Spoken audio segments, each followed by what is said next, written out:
ओम श्री महालक्ष्मी नमो नमः. कुलदेवीचा मंगल कलश हा फक्त एक पूजेचा भाग नाही, तर तो आपल्या संपूर्ण घराण्याच्या श्रद्धेचा केंद्रबिंदू मानला जातो. अनेकांना वाटते की कलश म्हणजे फक्त सणासुदीला ठेवायची एक वस्तू, पण आपल्या पूर्वजांनी कलशाला अत्यंत उच्च स्थान दिले आहे. कारण कलशामध्ये जल असते, ज्यामध्ये जीवन असते आणि जीवनामध्ये देवीची शक्ती आहे असे मानले जाते. आणि म्हणूनच कुलदेवीसमोर ठेवलेला मंगल कलश म्हणजेच घरातील भाग्य जागृत करणारा, कुलरक्षण करणारा आणि घरात मंगल ऊर्जा आणणारा मानला जातो.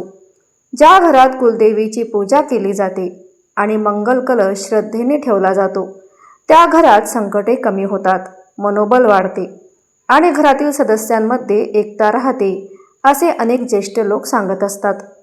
आपल्या कुलदेवीचे महत्त्व काय असते, तर कुलदेवी म्हणजे त्या वंशाचे रक्षण करणारी शक्ती. ज्या देवीने पिढ्यानपिढ्या आपल्या घराण्यावर कृपा केली, संकटात आधार दिला, अडचणीत मार्ग दाखवला, ती म्हणजे कुलदेवी. म्हणूनच कुलदेवीसमोर मंगल कलश ठेवणे म्हणजे त्या देवीला घरात आमंत्रण देणे होय. आपण म्हणतो ना, देवी घरात या, आमच्या घरावर कृपा करा, आमच्या लेकरांचं रक्षण करा, आमच्या संसारात सुख शांती द्या. हा भावच कलश स्थापनेतून व्यक्त होतो. मंगल कलश ठेवताना सर्वप्रथम जागेची निवड महत्त्वाची असते. देवघर स्वच्छ असावे, धूळ नसावी, अंधार नसावा. शक्य असल्यास पूर्व किंवा ईशान्य दिशेला देवघर असावे. पाट किंवा चौरंग ठेवून त्यावर लाल, पिवळे किंवा स्वच्छ पांढरे वस्त्र अंथरावे. त्यावर रांगोळी काढावी. स्वास्तिक किंवा कमळाचे चिन्ह काढले तर उत्तम मानले जाते. त्यानंतर कलश ठेवावा. हा संपूर्ण विधी सांगतो की जिथे स्वच्छता आणि आदर आहे, तिथेच देवीचा वास असतो. कलश कोणत्या धातूचा असावा, हा प्रश्न अनेकांना पडतो. तांब्याचा कलश सर्वात शुभ मानला जातो, कारण तांबे सात्विक आणि शुद्ध करणारे मानले जाते. पितळही चांगले असते. चांदीचा कलश असेल तर उत्तम, पण आवश्यकता नाही. मातीचा कलश अतिशय पवित्र मानला जातो, कारण माती पृथ्वी तत्वाचे प्रतीक आहे. साधेपणातही देवी प्रसन्न होते असे मानले जाते आणि म्हणून महागडा कलशच हवा असे काही नाही. श्रद्धा असेल तर साध्या पात्रातही देवीचा वास असतो. कलशात भरलेले पाणी हे साधे पाणी नसते, तर ते जीवनशक्तीचे प्रतीक आहे. म्हणून स्वच्छ पिण्याचे पाणी घ्यावे. शक्य असल्यास थोडे गंगाजल मिसळावे. काही जण त्यात कापूर, तुळशीपत्र, वेलची, केशर, लवंग किंवा अक्षतासुद्धा टाकतात. याचा अर्थ जीवनात सुगंध, शुद्धता, पवित्रता आणि समृद्धी यावी असा संकल्प असतो. पाणी भरताना मनात देवीचे नाव घ्यावे. शांत मनाने कलश भरावा. रागाने, घाईत ठेवलेला कलश आणि प्रेमाने ठेवलेला कलश यामध्ये भावनेचा फरक असतो. कलशावर ठेवलेली पाने ही महत्त्वाची असतात. आंब्याची पाने जास्त वापरतात, कारण ती मंगल आणि जीवनशक्तीचे प्रतीक मानली जाते. 5 पाने ठेवली तर पंचमहाभूतांचे प्रतीक मानले जाते. काही जण पानांची संख्या 7 किंवा 9 ठेवतात. हे सर्व कुलाचारानुसार बदलते. आणि जर आंब्याची पाने नसतील तर खायची स्वच्छ ताजी पाने वापरली जाऊ शकतात, पण सुकलेली पाने ठेवू नयेत. देवीसमोर ताजेपणा हवा. नारळ हा कलशाचा मुकुट मानला जातो. नारळावर लाल वस्त्र गुंडाळून ठेवतात. काही जण हळद, कुंकू लावतात. नारळ म्हणजे पूर्णतः फलप्राप्ती, संकल्पपूर्ती आणि संरक्षण यांचे प्रतीक आहे. नारळाचे 3 डोळे ब्रह्मा, विष्णू, महेश यांचे प्रतीक मानले जातात आणि म्हणून नारळाशिवाय कलश अपूर्ण मानतात. कुलदेवीसमोर ठेवलेला नारळ सांगतो की घरावरती देवांचे रक्षण राहू.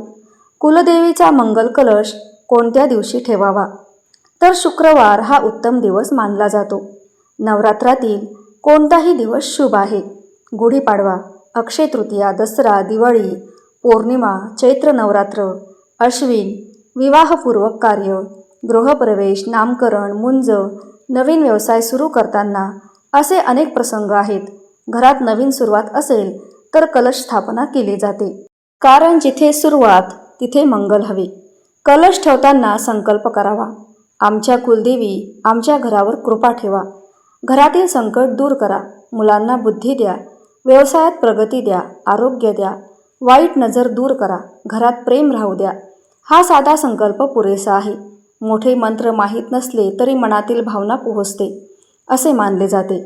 अनेक घरात स्त्रिया कुलदेवीचा कलश ठेवतात, कारण स्त्री हीच घराची शक्ती असते. आई, बहीण, पत्नी, मुलगी यांच्या हातून केलेली पूजा घरात शांतता आणते असे म्हणतात. स्त्रीच्या हातचा दिवा, तिने भरलेला कलश आणि तिच्या मनातील प्रार्थना हे घराला आशीर्वाद देत असतात असे जुने लोक सांगतात. आणि म्हणून घरातील स्त्रीचा आदर करणे म्हणजेच देवीचा आदर करणे होय. काही घरात कुलदेवीचा कळश ठेवला की वातावरण बदलते असे अनुभव सांगतात.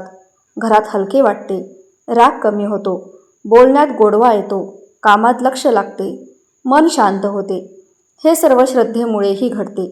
जेव्हा घरातील सर्वजण एकत्र येऊन देवीसमोर बसतात तेव्हा नात्यामध्ये जवळीक वाढते. म्हणून पूजा म्हणजे फक्त धार्मिक कृती नाही, तर कौटुंबिक एकत्रितचे माध्यम आहे.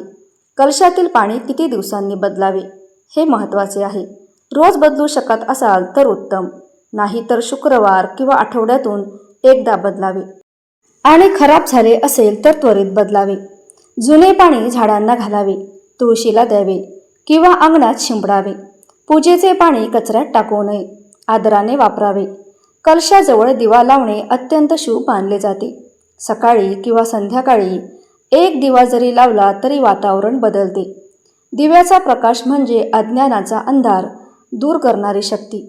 कुलदेवी समोर दिवा लावून म्हणा, आमच्या घरातील अंधार दूर करा, मनातील भीती दूर करा. हा भावच मोठा मंत्र आहे. ज्या घरात सतत भांडणे होत असतील तर शुक्रवारच्या दिवशी कुलदेवी समोर कलश ठेवा, गोड नैवेद्य दाखवा, सर्वांनी एकत्र नमस्कार करा. अनेकदा मनातील अहंकार कमी झाला की घरातील वाद आपोआपच कमी होतात. देवीचा चमत्कार म्हणजे मन बदलणे. जर आर्थिक अडचणी असतील तर कलशासमोरच श्रीसूक्त किंवा साधे लक्ष्मी मंत्र म्हणू शकता.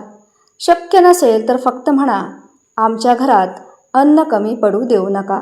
एवढी सुद्धा प्रार्थना पुरेशी आहे. अनेकांना पैशांपेक्षा मनशांती मोठी वाटते.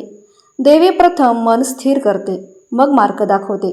जर मुलांना शिक्षण जमत नसेल, लक्ष लागत नसेल तर बुधवारी किंवा शुक्रवारी कुलदेवी समोर कलश ठेवून कलशाला नमस्कार करायला सांगा. अभ्यास सुरू करण्यापूर्वी देवीचं नाव घ्यायला सांगा. श्रद्धा मुलांच्या मनात शिस्त निर्माण करते. लग्नात अडथळे येत असतील तर 9 शुक्रवार कुलदेवी समोर कलश ठेवून फुले अर्पण करावेत असे काही ठिकाणी मानतात. यामागचा भाव असा आहे की योग्य वेळ, योग्य व्यक्ती आणि योग्य निर्णय मिळावा. संततीसाठी अनेक जण कुलदेवीला नमस्कारतात, कलश ठेवतात, देवीसमोर ओटी भरतात. हे सर्व श्रद्धेचे भाग आहेत. वैद्यकीय उपचारासोबत मनोबलही तितकेच महत्त्वाचे असते. पूजा मनाला आशा देते. कलशाजवळ फुले ताजी राहिली तर शुभ मानले जाते. दिवा शांत जळाला तर मंगल मानले जाते. नारळ टिकून राहिला तर देवीची कृपा आहे असे म्हणतात. पण यासोबतच स्वच्छता हवी आणि वातावरणही कारणीभूत असते.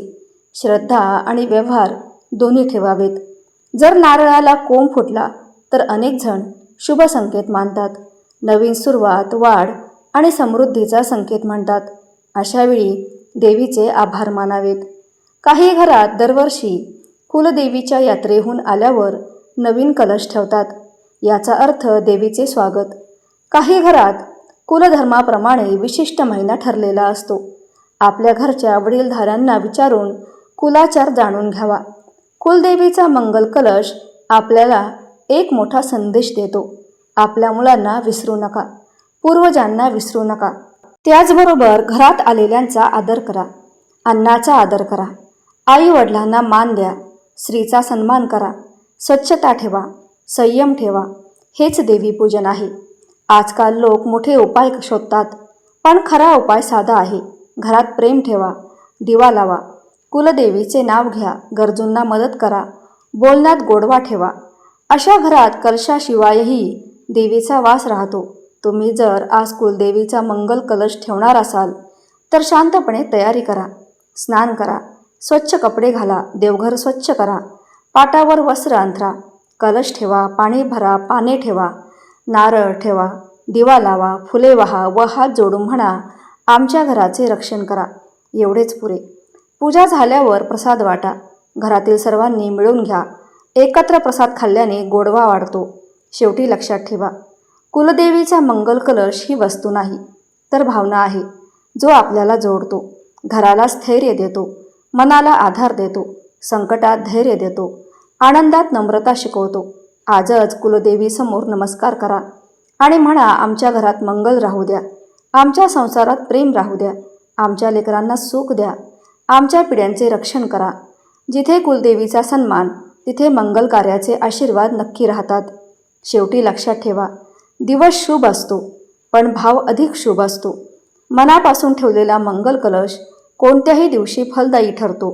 कुलदेवीला प्रेम, श्रद्धा आणि स्वच्छता प्रिय असते. तर आजचा हा महत्त्वपूर्ण व्हिडिओ आवडला असेल तर व्हिडिओला एक लाईक करून चॅनलला सबस्क्राईब अवश्य करा आणि कमेंटमध्ये आपल्या कुलदेवतेचे नाव नक्की लिहा. धन्यवाद.